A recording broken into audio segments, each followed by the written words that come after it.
अस्सलाम वालेकुम व्यूअर्स, की हाल चाल है? ठीक ठाक होई तो गुड मॉर्निंग जनाब। अज तरीक हो गई 24 मार्च।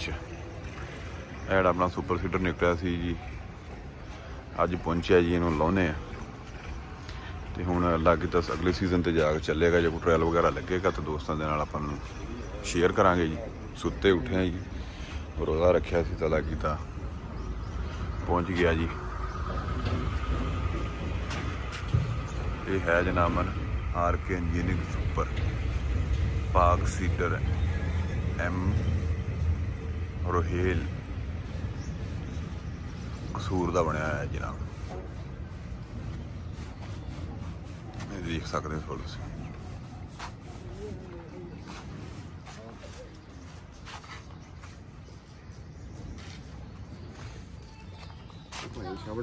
छाप चुक लेने सर जी। हाँ जी, इतने ले आइए, पट्टी चेक कराइए जी। है ले जी, पट्टी ला सकते, चेक कर सकते जी। वाला साहब के नाम से निकलिया सी जी,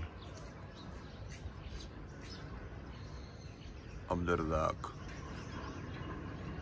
इन्हें सानों भी लिखे नहीं, सीधा शाह ही लिख देता।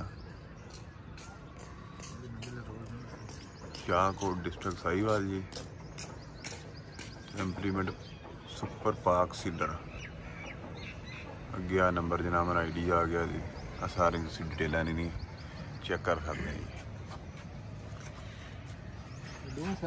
है दोवां साइडों से कटाई करके सिटदा। बाकी हुण चलेगी तो मजीद जी आप तफसीलन वीडियो पावांगे।